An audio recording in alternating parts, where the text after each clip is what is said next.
Hello folks, boy does it feel good to be doing another lore video, because that means my voice is returning and I can start getting back to work again.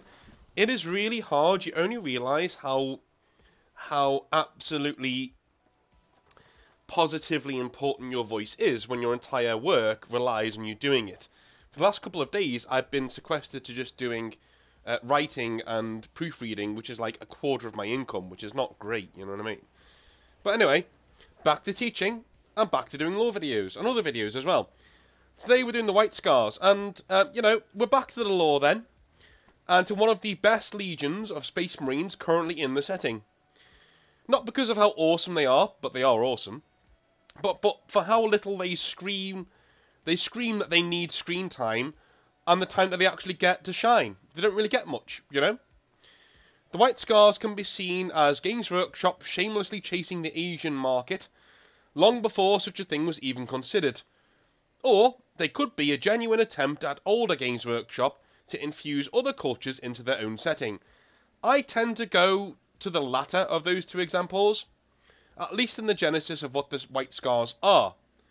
Lonely and nomadic, the White Scars really do call to those who want to do away with all of the noise and boil things down to a nice and simple struggle. The hunt. Let's discuss what makes the White Scars tick, what brings them down in terms of how they work, and what I would do to change if given the chance. And as always, we're going to do the good, the bad, and then what I would change after that. So the good first. The White Scars have an amazing aesthetic. That really shows what Games Workshop can do when not leaning way into the visual design aspects of their historical influences. For instance, the Space Wolves look really ridiculous. Right? They're covered in fur, they look like Space Vikings, they're literally Space Vikings in every single thing that you see. They've all got big old beards, it's just ridiculous, right? They look so silly. Most of the White Scars, however, look really badass, but still retain the slight look and feel of their Mongol origins. Ironically, the only times the White Scars look really silly is when the fans get a hold of them and start producing fan art of them wearing samurai-era armour in 40k, or with tassels upon tassels upon tassels hanging off their armour all over the place. Only when Meme Lord 40k nonsense fans get their hands on them are the White Scars tainted. Games Workshop get this spot on for once. I'm going to have a quick blow of my nose, as I always do. Like all good armies, the message of the White Scars and their tactical doctrines is quite simple. Strike fast, strike hard, retreat, and repeat. Whilst they originated as scouts for the Great Crusade, the White Scars are, after all, Astartes, and as such, they smack into the enemy with full force of all the things that they can muster. They hunt down the greatest foes and bring them down in single combat, right? It really is a beautifully elegant legion for its simplicity, and to be honest, I wish the White Scars were the only legion to extol the hunt as they do. In fact, the only reason the Astral Blades are not descended from the White Scars, as they once were, is because the Dark Angels are more knightly based and are more pertinent to the modern 40k plot. That is how much of the White Scars gel with my own playstyle and outlook in wargames both on and off the tabletop. Everything they do relies on speed and aggression, and that really appeals to me personally. 1 second, can I have a quick drink of tea?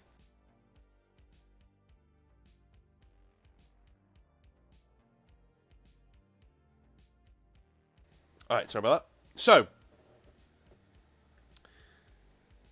back to the aesthetic thing once more. Again, the simplistic nature of what they look like. Look at the biker in this picture, right? Look at the tassel that is on top of his top knot that is on his helmet. Look at the way that his armour is painted, okay? It is a beautiful, elegant design. If they were following the Space Wolf model of using their historical inspirations in how they make their Astartes, this guy would be covered in fur, he would have fangs, He would have lots of like hair and you know, fang totems hanging off of everywhere. He'd be using an axe. He'd look like a Viking in space. This does not look like a Mongol in space to me, right? Now, if you know anything about the Mongols, you could maybe, perhaps look really, really, really, really into this and see something of the Mongols in there. But you'd have to really be looking. These are white scars. These aren't Mongols. These are white scars. And ironically, where the white scars law falls down, as we will discuss later, is when Games Workshop starts to peel that back and be like, no, they're just Mongols in space, right? That's when it starts to break down a little bit, for me. At least for me. Whereas, you know, the Space Wolves are obviously a bad design choice of how to do this. Use a historical civilization to colour one of your armies. I really do think that most of the time, when they're getting it right, the White Scars do it completely properly. And look at this guy. Look at that guy. It's badass, right? The White Scars are the most hard to know of the legions. Perhaps aside from the Alpha Legion, and I am dreading doing that video. They are enigmatic, and they tend to keep to themselves, even in the midst of their own legion. This nearly breaks the legion apart when certain brotherhoods within it wish to join Horus, whilst others do not, right? So a lot of the legion decide, hey, we want to go off with Horus, and a lot of, even more of the legion say, well, we don't, right?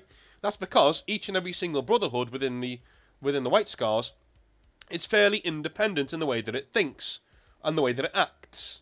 That's the White Scar way, right? The White Scars are a legion of warrior philosophers and poets. You can walk into a room and give 2 White Scars a single issue, and they will come up with 4 differing opinions, and they will argue the fact, right? That's just who they are. They like to talk about life and how things work, and sometimes they disagree. And I really like that about them. They have this unique freedom of thought, which is why people like the Ultramarines do not tend to get along with White Scars. The Ultramarines are very uniform and disciplined in thought. Now, whilst the White Scars have a lot of self-discipline, they do, right? I mean, look at them. They also have a discipline of thought in that they're, how do I put it? In their freedom of thought. They're very disciplined in their freedom of thought. I've heard a very certain thing about southern Spain described to me before that's made me always want to go. I know, segue. But somebody said to me once, the people of Andalusia, right? They take having fun very seriously. And I love that. I love that phrase. Right? The White Scars take freedom in all of its forms very seriously. Now, I'm not saying that they do it like a, you know, everybody must be free sort of a way. They mean your mind, the way that you think. Right? You should be able to write things down and to think about things and how does the universe work. And in reality, the White Scars should have been primed for Chaos Conversion. And what I love about the Chris Wright novels is that he shows you that they were. Because a few of them wanted to go off with Horus and become a part of the Horus Heresy, right? That's me, by the way. That's me, by the way. Yeah, a lot of them wanted to go off and do their own thing in the Horus Heresy and be with Horus. That's the beauty of them, and that their main strength is also their main flaw. And all of the best legions do things like this.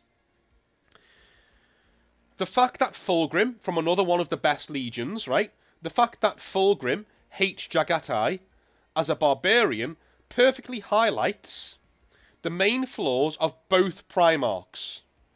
Fulgrim is so arrogant, he dismisses Jagatai as a savage who is beneath him, and Jagatai is so uncaring about the opinions of others, he merely barbs Fulgrim and won't lower himself to defend his own honour against someone whom he sees as having none. Perfect writing. Well done, Games Workshop, right? And well done, Chris Wright, for writing such a perfect book. And also, yes, I will talk about it, the greatest burn in 40k history, where Fulgrim says, you know, I hear you do strange things to your bikes. And Jagatai Khan says, I hear you do strange things to your warriors. Just Well done. In the modern 40k setting, the White Scars are a perfect chapter. They are made to hunt and scour in search of their enemies, and actively send one of their number out into the galaxy to hunt the head of a great foe of the chapter and Imperium once in a while. I love the fact that the entire chapter does not go on this hunt. One warrior does. They are picked to avenge a loss or to prove their skill. They must rely on their wits and sheer skill to bring down such a foe. Now, this may seem trivial to an Astartes, right? But remember, this champion is often targeting the leader of an enemy force.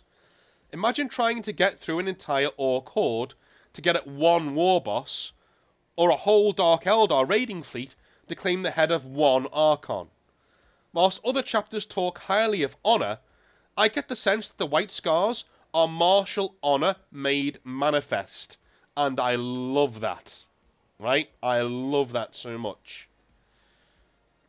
So, enough kissing their arses.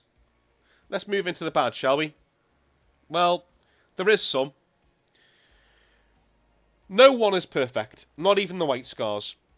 Whilst Chris Wright has gone to great lengths to help the Legion and give them depth in the Horus Heresy series, there are certain things he can't really help. The original lore for the White Scars reads like somebody who got a C grade in GCSE history and wrote the story for a Space Marine Legion using the life of Genghis Khan as a template. They then whacked a 40k name on it and called it done. I really wish I was exaggerating here, but I'm literally not. I mean, Gilliman resembles Julius Caesar. His life is not literally Julius Caesar. This is how low effort an origin story Jagatai Khan's is. Okay? I was hoping it would be retcon, but it hasn't. Look at Jagatai Khan's story, and then go and read the secret history of the Mongols. It's literally word for word Genghis Khan's life from start to finish. Until he goes into the web way, then it's like 40k, you know what I mean? But like, literally, from his entire rise to power is the same as Genghis Khan's. It's lazy, it's hand-wavy, it's almost as if this was written now, they'd be called racist, right?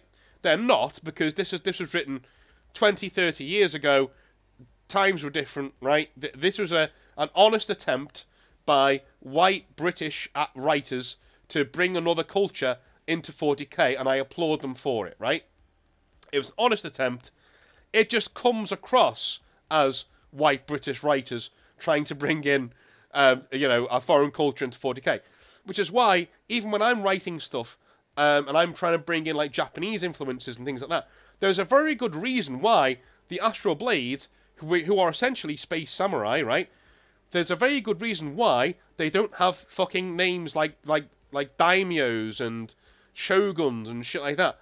Because that would be retarded, right? That would be a literal white dude going, haha, well, I guess I'll just use this Japanese thing for my... No. I want it to be more nuanced than that. I want it to be under the surface. I want you to be able, just like that thing that piece of artwork I showed you before, I want you to look at the Astral Blades and sort of see something of samurai in there. I see like a samurai influence somewhere in there. And then you read about them, and whether they act and go about their business. Oh yeah, I can see some feudal Japan in here. Yes, I can see that. Yes. And that's it. That's all you can see. And that's, we don't need daimyos, we don't need khans, we don't need anything like that. We don't need any samurai blades, no, we just need the attitude of samurai in there, and for certain names to have a certain Japanese feudal Japan feeling, right? And then we're okay. Same goes for the Mongol influence of the White Scars. Unfortunately, the original lore, which still holds sway now, of Jagatai Khan, is literally copied and pasted directly from Genghis Khan himself. It's a shame. It's ridiculous, and it shouldn't happen, right? The words like Kargan and Khan are also things that we don't necessarily need. Much like when the Space Wolves call people a Jarl. Just leave it alone, please. There is no reason someone in the far future would call someone a Khan or a Jarl unless people from those specific ancient cultures landed on these planets. And we know they didn't. So let's leave the low effort, Lowbrow historical commentary alone, please. And that's coming from a historian, right? Alright, moving on. The White Scars have literally nothing to do in the modern 40k setting. Nothing. That's a shame, as they have some of the most potential for growth of any of the 40k legions. Mainly, they are in the background. They are in the background of a lot of other chapters' wars. For instance, did you know that the White Scars fought at Armageddon, Cadia, and throughout of the rest of the 13th Black Crusade? If you didn't, I'd forgive you, as Games Workshop never tells you about it unless you dig deep into the source material onto the wiki. For shame, right? Whenever the Black Templars are somewhere, we hear about it. What about the White Scars? The amount of times I've been on the wiki just looking at different wars, and I see that the White Scars were there, and I'm like, were they? Really? And then I read the whole thing of the war, and then they're not even there.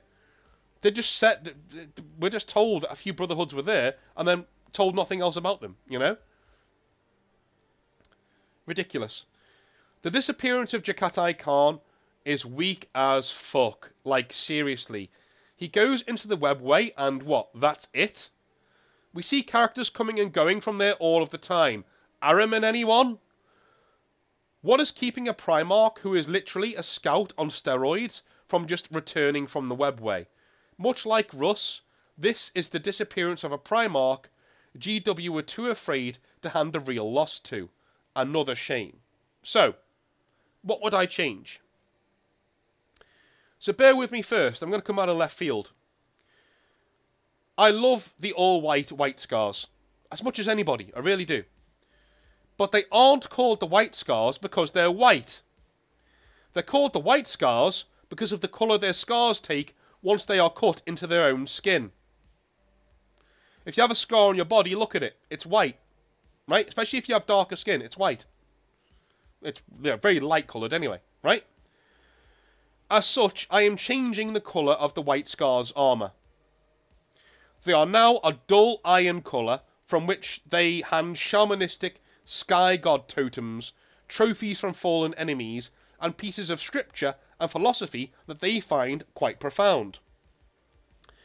Whenever they earn a battle honour, they mark and scar their own skin, but also mark and scar their own armour in the same way. Have you seen what happens when you scar dull metal? It reveals the shining metal beneath as the dirt and outer carbon layers are scored away. That is what happens to the White Scars armour. So they almost start looking kind of like the Iron Warriors, without the hazard stripes, but they scar more and more and more bits of it away, and so they become these scarred veterans, essentially, right? As they grow in power and stature, their armour resembles a patchwork of scoring and scarring. They see any mark left by an enemy on their armour as a mark of honour from a good fight. They also become master armoursmiths due to this, able to create jury-rigged works of art out of their power armour to keep it running. So there we go. There's the one aesthetic change I would make to the White Scars. They still carve in the lightning bolts, because that's cool, right? They still do that all the time. The lightning bolt is still their symbol. They carved it in. Instead of painting it in as red, they carve it there, out the metal, right? Or they can even do it and then paint it like a dull red or something. I don't mind. But as long as, they're scarring their own armour, essentially, rather than actually just painting it white. In terms of the Horus Heresy, I would change nothing else about the White Scars, to be honest with you. They are pretty perfect as they are. I would state simply that Jakatai landed on a feudal night world populated by people who came from the ancient Asian areas of Earth before the Dark Age of technology. So this was in Earth's early expansion before the advent of warp travel. As such, Trigoris is moved a lot closer to Terra. Fair enough. This is why we have the massive Chinese Empire and a lot of wandering tribes outside of it. The Empire holds most of the mineral wealth from which they get rich, and regularly raid the tribes for slave labour with their night war machines. Jakatai arrives and fights a ridiculous war against the Empire, losing most of his people in the process, but eventually uniting it under his rule. He destroys all the machines of war of the Empire, and when the Emperor himself arrives, Jagatai distrusts him for his reliance on such things. Let's not forget, Jagatai is a simple warrior, and as seen as people massacred by these things, he distrusts the mechs, and he distrusts war technology as a whole. Fight with a sword, bolter, and mount your steed, as in your bike. That's it. Don't use anything else. That's what he wants, a purity of purpose and war. And that is the basis for the original distrust between Jagatai and the Emperor, right? Don't really get along that well. The disappearance of Jagatai is much less ambiguous in this setting than it is in the actual modern day 40k setting. I would have the natural enemy of the White Scars be the Dark Eldar, and for the two forces to be fighting constantly during the Great Crusade, with the White Scars cementing their reputation by smashing the only non-Webway Dark Eldar empire in the galaxy during that time. So in my setting, the two main forces that are arrayed against the Imperium when they come into the galaxy again are the Orcs and the Dark Eldar. Those are the two main ones, both of which have massive armies, massive empires, right? Whilst the Eldar are swimming around trying to avoid Slaanesh, right, on Craft Worlds, the Dark Eldar said fuck it and built massive empires again, because they're the Dark Eldar, right? This is the Khan doing this is an achievement up there with the Dark Angels taking on the Rangdan, and I'd like it even on the record that the Emperor sends Guilliman of the Ultramarines to begin the war against the Dark Eldar, as he is convinced the White Scars are long dead by now, and he then tells Guilliman to start the war against the Dark Eldar Empire and then await reinforcements from his own forces, right? Only then does Guilliman find that the Khan has annihilated the Dark Eldar Empire. This cements an unease between the Khan and the Emperor. The Emperor does not like that the Khan went off without orders to do this, and the Khan does not like that the Emperor was very, very, shall we say, lax, quote-unquote, about sending reinforcements to him. And I will highly hint that the Emperor wouldn't have been very upset if the Khan had died here. He doesn't trust him that much, right? Okay. A few thousand years later, the Dark Eldar... And by the way, how much cooler does that make the Khan being a loyalist? How cooler is that? That's awesome, right? Like, the fact that he's a loyalist after all of that. Brilliant. A few thousand years later, the Dark Eldar surge out of the Webway and actively cause a rift in real space to pull Jagoris, the entire world, entirely into the Webway. It is their final victory over the White Scars, right? Because, unlike other people, I don't like using people as punching bags.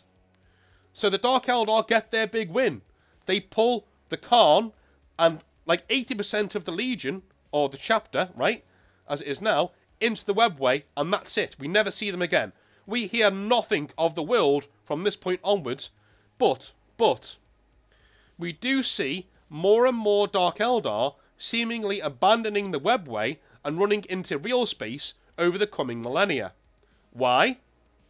Well, it seems they have trapped something in there with them that is forcing them to abandon many of their other holdings.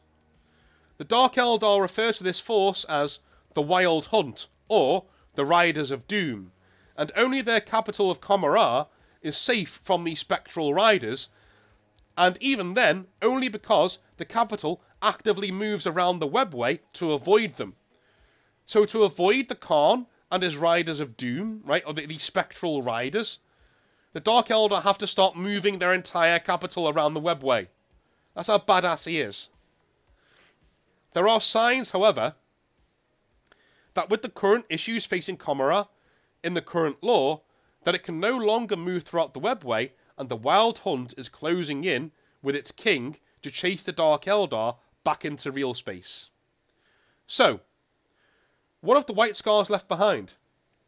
Well, they forge a new world known as Mundus Planus.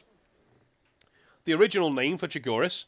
I don't mind if we change the name for Mundus Planus to something like Vanguard or something. That'd be pretty cool, you know?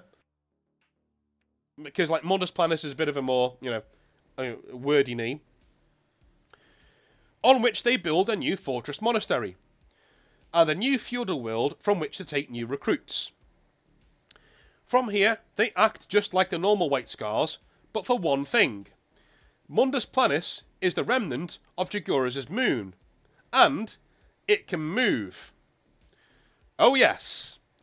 Even the homeworld of the White Scars is essentially a massive fucking motorbike. Several times larger than the Rock of the Dark Angels, it uses massive warp displacers to move around the galaxy wherever the White Scars wish to hunt. They strike the Dark Eldar more than any other for their need to find their Primarch. They capture and interrogate enough of the Dark Eldar to know that the Khan still lives in the webway somewhere. The Dark Eldar and White Scars actually build each other up as they fight and secure vital wins and cruel losses throughout the history of 40k, and weirdly, they develop a kind of strange respect for each other. So much so that the most prized people to go into the arena of Comorragh are White Scars, and White Scars are the only people invited, you heard that right, invited by the witch cults in 1s and 2s to come into Comorragh and fight in the arena. And if they do well, then they get to leave with a bit more information about the Khan. And they do it all in like an honourable. These guys are too fun.